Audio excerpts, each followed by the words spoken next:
Oh, yeah? Yeah. Oh, you betcha, yeah. If it's made in Minnesota, who's making it and how? Yeah, you got that right. It's the Makers of Minnesota, focusing on the products and services uniquely made in Minnesota, and conversations with the makers, entrepreneurs, and innovators in Minnesota about how they conceived of their products and how they brought them to market. With Stephanie Hansen, it's the Makers of Minnesota. Hello, everybody. You're listening to the Makers of Minnesota. This is episode 78. My name is Stephanie Hansen, and I am pleased to be with you helping bring stories of local makers, and in this case today, people that support local makers to town. We are on Facebook at Makers of MN. We are on Twitter, and we are also on Instagram. And if you've missed any of the episodes, like I said, there are 78. Go back and listen. There's a lot of great content there from entrepreneurs. Today we have kind of a unique a store that features local craft and libations that are all local. So you've got Minnesota craft beer, Minnesota craft wine, Minnesota craft spirits. It's Michelle Ross and Kevin Ross, and the store just opened. It's called Ombibulous. Who the heck named the store? Well, I'll let my wife take that one because she named it. Michelle, what is an ombibulous? Ombibulous is a person who enjoys all types of alcoholic beverages. So you, instead of being like a onophile, you're an ombibulous. Yes, exactly. And so we actually found the term online. We were thinking about the store, and we started Googling around like prohibition terms. So it's actually a term that was made up during Prohibition to represent somebody who enjoys alcoholic, not just one alcoholic beverage, but any type of drink with alcohol in it. Is it enjoy or tips over? It could be either one, if that's your own preference. So you guys have a store that you just opened at 949 East Hennepin in Minneapolis. And I'm really intrigued by the idea that, so liquor is a very competitive industry. There are the Total Wines of the world. We have a lot of great local tap rooms. We have local distilleries. You decided to open a store and only sell things that were made in Minnesota. Can you tell me why you went down that road? Sure. We have another business called the Hoppy Trolley. It's a craft brewery tour. We go to breweries around the Minneapolis and basically the downtown area. We've been doing that for about 3 years. Is it a bus tour? Or It is a bus tour. Okay. We actually are making a new bus right now that I'm not making one. We're repairing and restoring an older bus right now. It looks more like a trolley. But it was basically a bus tour. And we kind of wanted to get a brick and mortar store to go along with it. And we thought a small liquor store that only sells Minnesota-made product would be a good match. We could start the tours there and end the tours there. And once people get exposed to the local craft scene, they can try out even more. This helps me understand a lot, and it's brilliant. That is true. It is brilliant. Yeah, it is, because when I was like, wow, why would they, to be honest, my thought was, why would they limit themselves to only these brands? And particularly in a situation where people could seek them out on their own if they wanted to drive around and do all the work, so that you are sort of starting off and creating a affinity for these products and helping people understand them and taking them to where the stories are created is amazing. Yeah, and I mean, we sort of think of it almost as like a tourism center for like Minnesota maker of alcoholic beverages. And when we were doing the tours, just talking to the different breweries, and then even just going to liquor stores ourselves, there was a lot of times where we couldn't find what we were looking for, or it would take us a long time, or it'd be warm on the shelf.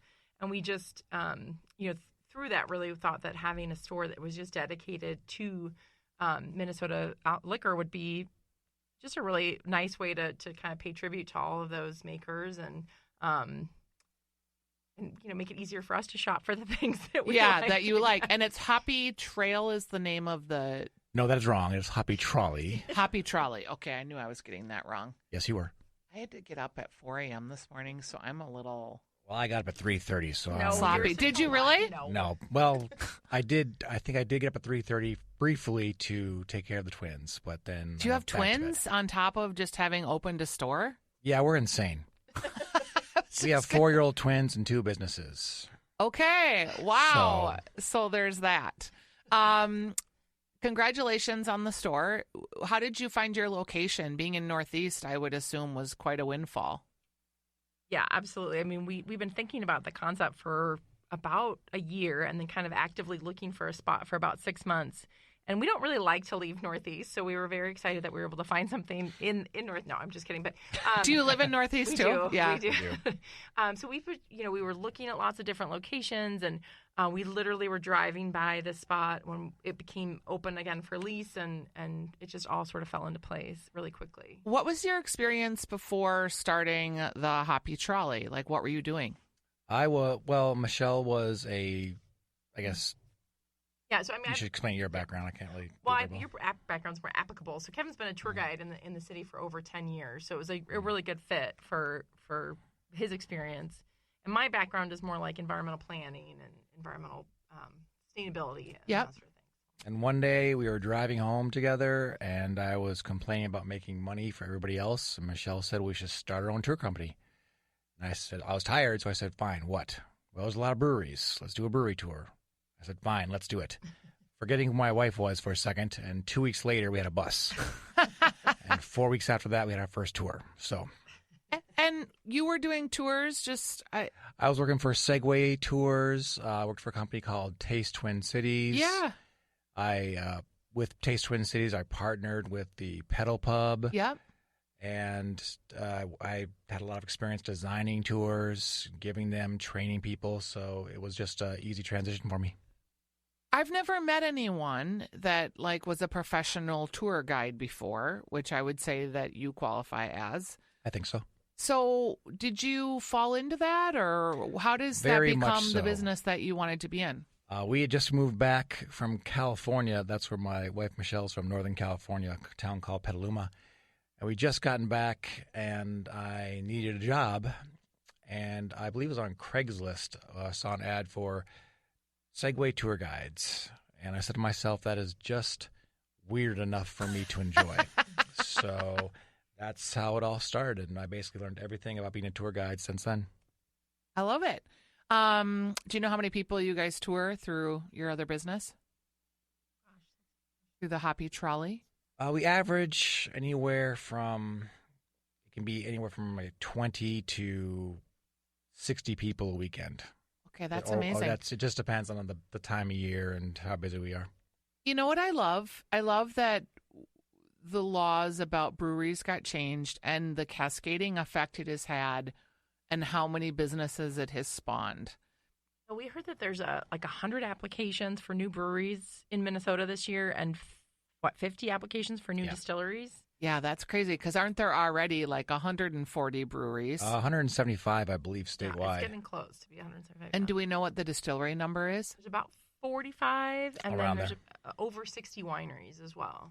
And let's just talk about that for a second because I'm assuming you carry local wines. Mm-hmm. We've had Cannon River Valley has been on this program, and we've talked to other wineries on Weekly Dish. It's a great wine.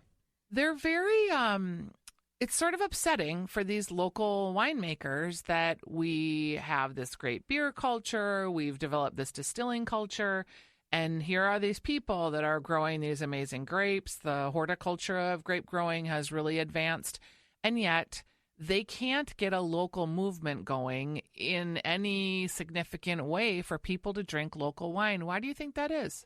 I think it's simply image. Beer, spirits, you can think of that as being done indoors. But when you think of wine, you think of growing the grapes. You think of fields like you see in California.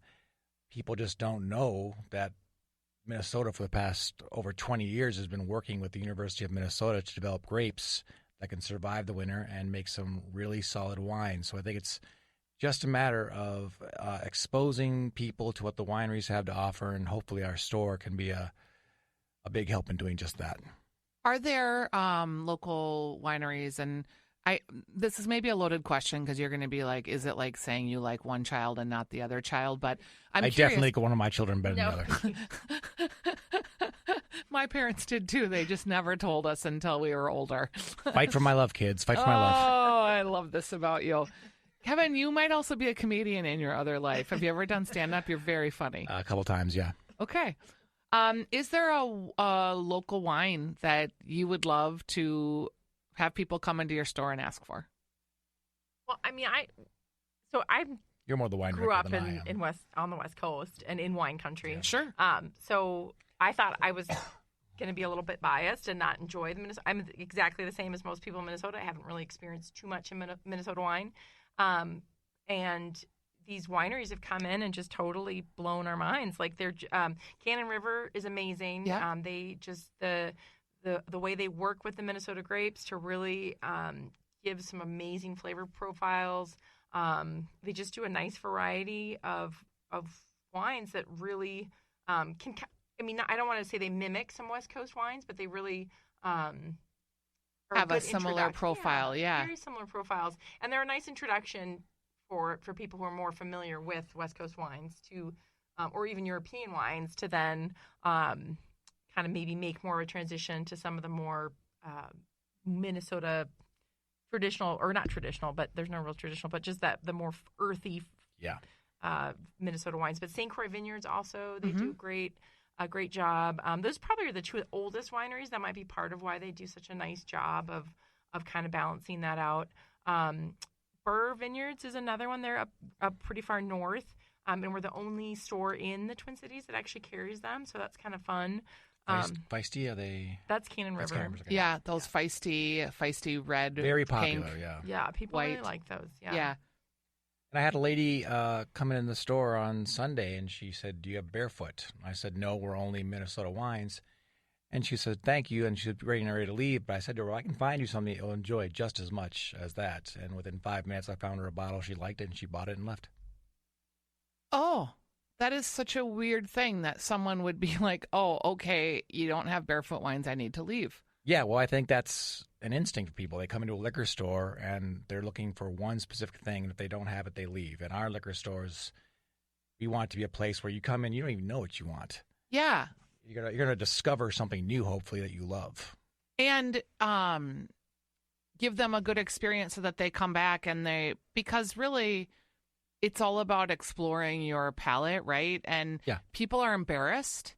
We've talked a lot about when you go to a bar and you order like a new drink, or maybe you order brandy because you're not a brandy drinker, but you want to try it and it's getting kind of trendy, and then you hate it. You know, can you give that drink back? Can you work with the bartender to create a flavor profile that you like? Because otherwise, bartenders are just going to be making gin and tonics and old fashions all day because that's the drinks that people know. And we had a lady come in not long ago, and she didn't know much about local craft beer. And we guided her through some of the selections, kind of find out what she liked. And afterwards, she thanked us because we didn't make her feel, in her words, stupid. Yeah. I said, well, I can understand how you might feel that way going to some places, but our goal is the exact opposite of that. And it can be like when you have to get your car fixed, and they're like, "Oh, and you need a new oil filter," and you're like, "I don't need a new oil filter. I know I don't need a new oil filter," but they're telling you do, and so then you second guess yourself, and it's all very complicated. Is it hard to get into your store? Like, do you have like a plethora of products, and Well, I mean, we tried to have a diversity of bringing as many makers as we could. And Yep. It is a very small space, so it's only about 1,000 square feet, including the cooler space. So, you know, we're still kind of growing and figuring things out. We're going to kind of keep changing things up, keep the inventory kind of moving. But we really try and emphasize that sort of hands-on experience for people so that they come in and can get a lot of guided personal attention. And can you buy singles and like make a 6-pack of single things? Yes, we highly encourage people to mix and match their singles. We do a pretty low markup on our singles to, again, encourage people. And we're working on a couple of promotions to encourage singles even more. Because, I mean, with the same thing with the beer, we've had people come in and say, well, I want Miller, or I want even a Minnesota a Minnesota beer that we don't have yet. Mm-hmm. And we're always able to help them find something that they're going to like. The hoppy beers were really new on the scene for the Minnesota folks when they first really came out in full force. Yeah. And it was a very hoppy experience. Are you seeing other trends now that is sort of waning? Right now, the big trend, I'd have to say, are citrus IPAs. Mm-hmm. but I'm seeing a little bit of a turn towards sours and there's a lot of sours. There are a lot of sours. Cream ales are making sort of a India Pale Ales, I've noticed more. And Pilsners, actually. People are doing some fun things. The with Pilsner from Uda Pils, the Pilsner from... Audist has that coffee lager that's, it's a lighter beer, but it has like a coffee flavor to it. Yum. And that's the fun thing about these smaller breweries. They can just play with their recipes so much and find new and exciting ways of presenting a traditional beer. It's great to just go out and try different things.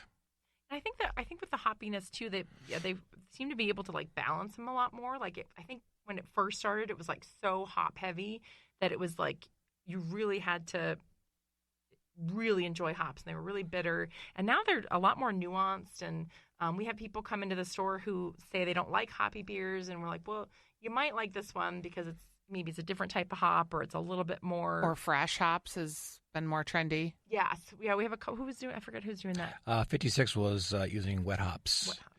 Wet hopping is just using hops that are literally just picked and not processed at all, and just put into the beer. In thinking about the spirit world, that so much of these local spirits, if you taste them or if you've had a cocktail with them, it makes the experience better. But then it's hard to create these cocktails at home. Are you considering doing a lot of sampling or tasting or education type pieces as a way to help people understand how to use the products? Basically, we are kind of new still, so we're doing some sampling, but we're actually scheduling out right now to do a sampling almost every day from one of the breweries, wineries, or distilleries. So hopefully within the next month, we'll have some company from somewhere in the store. Some damn person will come. A sampling, because right now we're doing it on our own at the front desk, which is fine, but I think it's always nice when you have the actual makers there or people from the company to represent and explain their product in a little more depth. Yeah, and to show how to make drink. I mean, some of the Tattersall spirits are wonderful, the grapefruit crema, and there's a Leavenwell's cherry liqueur, but if you don't know what to do with them, it's like they just sit in your liquor cabinet. And we had, at our grand opening, we had Twin Spirits Distillery, and they were actually mixing tiny, tiny little cocktails with fruit and everything. So it was something like that. So it is nice to have that to sort of see how it all sort of comes together with different products. And we're hoping to do some, some sort of future phase of like cocktails of the month where we can, or at least ingredients of the month, and then maybe provide different cocktails on a weekly basis. So, because you don't want to have this, $50 bottle of specialty liqueur that you don't know how to mix. There was a restaurant in town called Tongue in Cheek, and it was in St. Paul. And they did something that I've only seen once, and I wish people would do more of it, but I know why they don't. And they did cocktail flights. So instead of a beer flight, you got like a 2-ounce cocktail of different cocktails that they made. And it was labor heavy because you have to mix all of these little teeny tiny cocktails. But it was just fabulous as the consumer because you could get 4 or 5 of these little cocktails, which was the equivalent of probably 2 drinks. And you could decide if you liked them. And if you didn't like them, it was no big loss. It was just like, oh, I didn't really like that one. And you moved on to the next one. I wish more people would do that. Well, our oldest son, Jeff, he's the head bartender at Kieran's Irish Pub. And I'm sure it was a great experience for the consumer, but I can guarantee you he would have hated that idea. It's terrible. And that's why I think more people don't do it. Although, they do a really good job of, I would think in that situation they would have a lot of things sort of pre-mixed or kind of Well, ready you'd to go. think if that was your thing that you could set it up so that you could do it effectively. Yeah. Because a lot of these places that do all these craft cocktails, that's a giant pain in the ass waiting for your drink too for 5 minutes while someone's whispering Vespers over the top of it, Yeah. I think people would be more inclined to try stuff if the commitment level was a little bit lower. Yeah, that's definitely, like Kevin said, we kind of, we do sample things a lot. Like, so we'll open things up and we have a lot of stuff behind the counter. So we're always, because you do want to kind of know what you're getting. And right. And then we have some mixers that go with that. we have some bitters and some tonic syrup. And yeah, there's quite a few tonic syrups coming out too. And like the latest, I had a strawberry rose tonic. Sounds really good. It was really good. It was, when I first saw it, I was like, oh, this is just a gimmick, but it really was quite good. It was pretty complex, actually, for a tonic. Nice. Yeah, it was nice. I'm more of a straight Scotch guy, so I don't know about the strawberry. It's well, I mean, I like how for example, right now we have 2 different lavender beers in. We have the LSD from Indeed, and then Broken Clock has a lavender IPA, and one is like super floral, and you can really taste the lavender, and then the other one is it's just more of like a background. So it's kind of interesting that even if you have something that sounds like it might not have, you may or may not, it may not appeal to you, that there's this kind of gradient of how much of it's in there. We're talking to Michelle and Kevin Ross from Ombibulous. What is your go-to restaurant right now when you get away from your 4-year-old twins? I'd have to say probably a little neighborhood restaurant northeast called Chimborazo. It's an Ecuadorian restaurant. The chalaflan is probably my favorite thing there. It's a bed of Ecuadorian rice. It's spiced rice with vegetables, and it has pork, shrimp, and chicken on top, and it's just amazing. Yeah, I know that place is really good. Oh, it's. How about for you, Michelle? Well, we've been also going to the Draft Horse quite a bit. They do some nice cocktails too. And the Anchor fish and chips can't go wrong. But yeah, no, you really can't. Their hamburger is good at Anchor too. Oh my gosh, I always like to mention that. I mean, always people think fish and chips because their fish and chips are awesome, obviously, but their burgers are for phenomenal. real. I think they're really great too. It's one of the more underrated burgers in town. And soon they'll be doing their lamb burger. Oh, for Easter. Yeah, for Easter. And if you haven't had that. I haven't, and I love lamb. That's so good to know. They get the lamb like fresh from a local farm, like days fresh, and then they do a mint chutney on top. Oh, yum. Garnish. That sounds delicious. Just so delicious. All right. Are there anybody that when you talk about like marketing, how are you planning to market the store? And it is a complicated arena that you're in, with the price becomes an issue and location becomes an issue. What do you want people to know about you when you're marketing the store?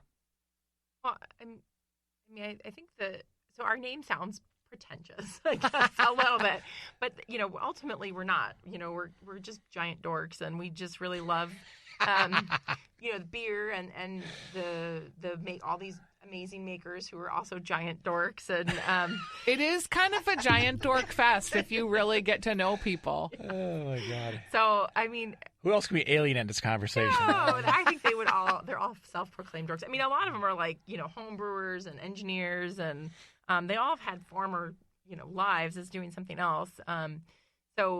But yeah, I mean, marketing, like we've been just doing mostly a lot of Facebook, and I mean, that's really where. Do you do Facebook ads? Do you pay for them? We do a little bit of ads. Do you feel that that's been successful for you? When we do like the little cheap like post booths, those seem to be good. I accidentally did a bigger campaign the other day and I didn't realize I did it. I don't think that was very good. It was very good. We rely so much on word of mouth. Yeah. But we've been very lucky because the community that we've moved into has been incredibly supportive. Yeah, the neighborhood has been amazing. We have like tons of regulars already from the All neighborhood. right, that's great. That's what you want. Yeah. So we just start with those regulars who live in the neighborhood, and I think the rest will come. Yeah. All right. Well, thank you for being on today and talking about the store and talking about Hoppy Trolley. Thank you. I didn't even know that existed, so that's pretty cool. We'll have to have you. HoppyTrolley.com. Do you lead all the tours too, Kevin? I do. Yes. Yeah, do you do St. Paul tours as well? We'll do St. Paul breweries, usually for a private tour, but they're not on our regular schedule right now. Yeah. I would give Kevin a little shout out. So because his background is a tour guide and not just the beer, they're more of a like a city bus tour versus like a get drunk tour. Yes. So it's really We're about not a party bus. We're not a party bus. It's a lot of history, a lot about the neighborhoods. We do a behind the scenes facility tour at 56 Brewing to start off the tour. So it's really about like how do you make beer and really enjoy and like learning about how to sample beer and really not just, get drunk and drive around in a bus. That sounds a lot better. Yes. I'm not a rolling puke machine. No. Sounds a lot more fun, actually. Yeah. Generally, do people just come as couples, or do groups rent? Oh, it's different. Sometimes it's just couples. It could be parties. It could be work-related things. Yeah, we have a lot of work groups. We're trying people to in town for a few days. It kind of runs the gamut. Yep. We're really trying to get more just the public tour, like the less of the private group tours, and Yeah. just because it really is more of that city, history tour. The public tours appreciate that usually a little bit more than some of the private tours. Yeah. All right. Well, thanks for being here today, you guys. It was super fun to talk to you. Thank you. Thank you. Thanks for having us.